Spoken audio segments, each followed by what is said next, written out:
Imagine showing up to work one morning, opening your email, and finding out the brokerage you built your career at was just sold to the company you've been competing against for years. That's not a hypothetical. In January 2026, roughly 300,000 Anywhere affiliated agents, including Coldwell Banker, Century 21, and Sotheby's International Realty, suddenly found themselves inside a Compass acquisition or merger. And most of them still don't have clear answers to the very simple question: what happens next? You've probably heard the official messaging. Compass said they will preserve the brands, keep agents independent, and not mandate anything.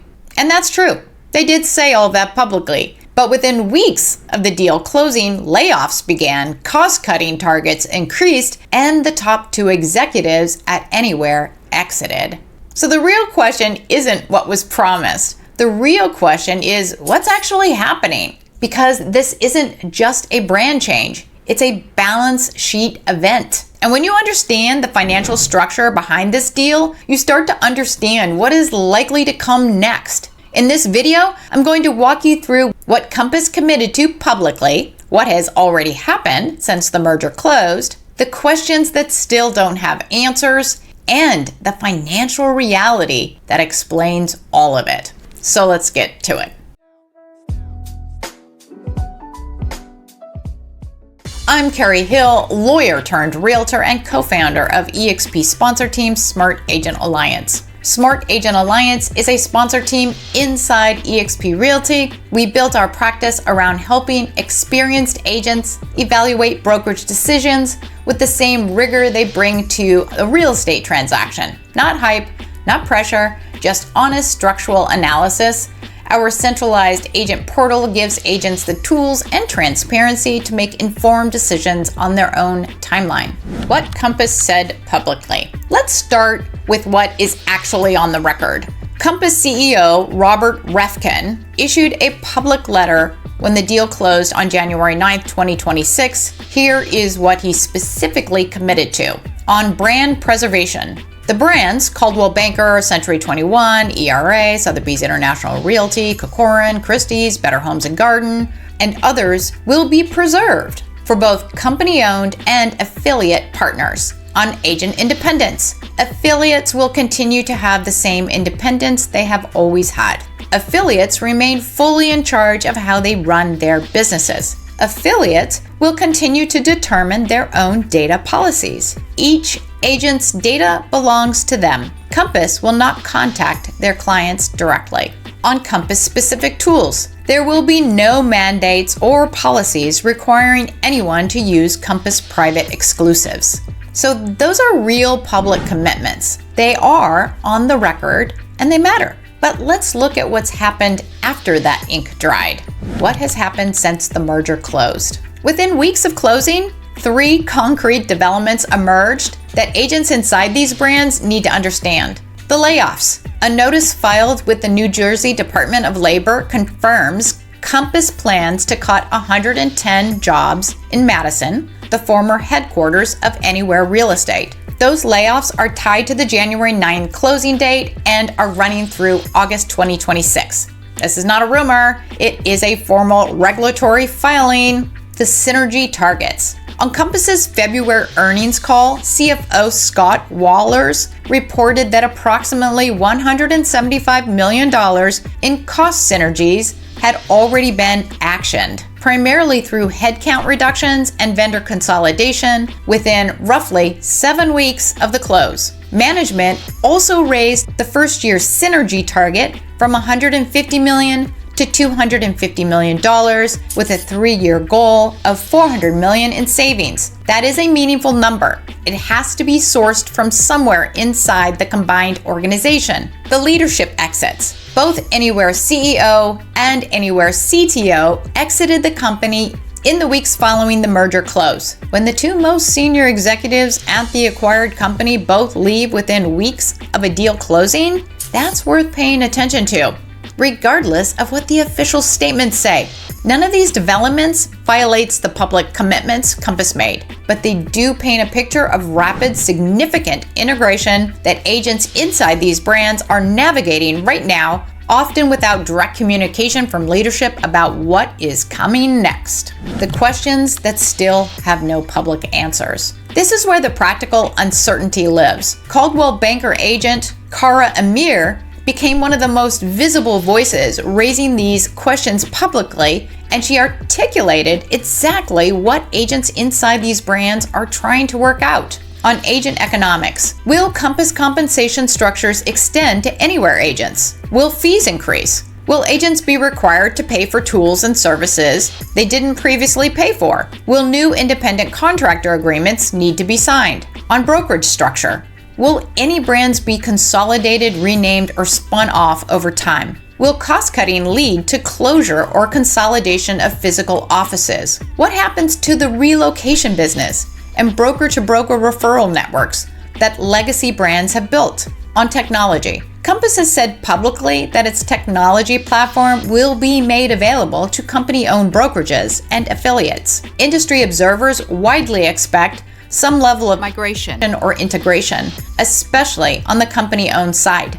What that transition looks like in practice, new CRM systems, agent websites, marketing tools, is not yet publicly defined. These are not hypothetical concerns. These are operational questions that affect how agents run their business today, and they don't yet have confirmed answers. The distinction almost no one is explaining. Here's the nuance that almost no coverage of this merger has made clearly enough. And it's essential context for understanding what this acquisition actually means for you, an agent. Of the roughly 300,000 Anywhere affiliated agents, only about 51,000 were in Anywhere's company-owned brokerage operation. Compass has more direct influence over those agents than it does over the franchise agents. But even on the company-owned side, agents are independent contractors, so there's limits to what can be mandated. For the approximately 250,000 franchise agents, the typical Century 21 or Coldwell Banker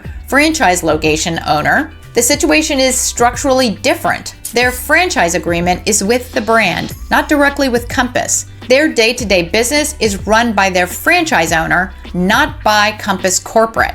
But here's the practical reality. Their franchise fees, their brand direction, and ultimately, their technology stack choices are now being determined by Compass International Holdings. Whether you're in a company-owned location or a franchise, the strategic context of your brokerage just changed in a way that deserves serious attention. Now, everything we've covered so far, the layoffs, the cost cuts, the unanswered questions, all of that starts to make more sense when you look at the financial structure behind this deal, the part that explains everything. Even though this merger was structured as an all-stock deal, Compass didn't just acquire Anywhere's brands and agents. They also took on roughly $2.6 billion of Anywhere's existing debt.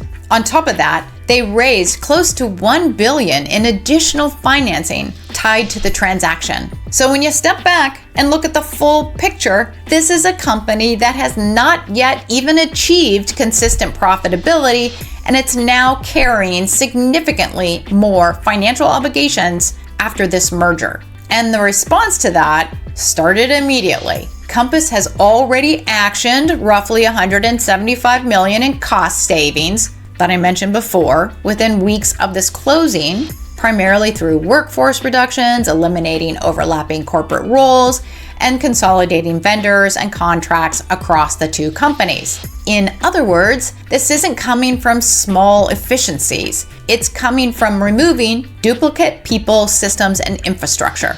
And importantly, actioned doesn't mean fully realized. It means the decisions have been made and the cuts are already in motion. At the same time, the company has set a target of $250 million in savings in the first year and $400 million over time. That combination matters because in real estate, when companies are under pressure to improve margins and manage debt, they tend to do one or more of three things. They reduce costs, they increase fees, or they try to capture more of the consumer relationship. Compass, of course, has already signaled movement in all three of those directions. Now, to be clear, that doesn't automatically mean agents will see changes tomorrow, but it does make the incentives at the company level very clear. And over time, those incentives tend to shape how the model evolves. So, when you put it all together, the debt, the cost reductions already underway, and the push to control more of the transaction pipeline, you start to see why agents are asking questions right now. What this creates for agents who are asking questions. I want to be direct about why this topic matters here. Agents inside Coldwell Banker, Century 21, Sotheby's, and the other Anywhere brands are in a moment of genuine uncertainty about their tools, their brand identity, their compensation structure, and their leadership. With that uncertainty, it's a reasonable time to ask bigger questions. Not questions driven by panic, questions driven by clarity. Questions like, what does my brokerage's economics actually look like? Am I building something that compounds over time, or am I just closing transactions inside someone else's cost reduction roadmap?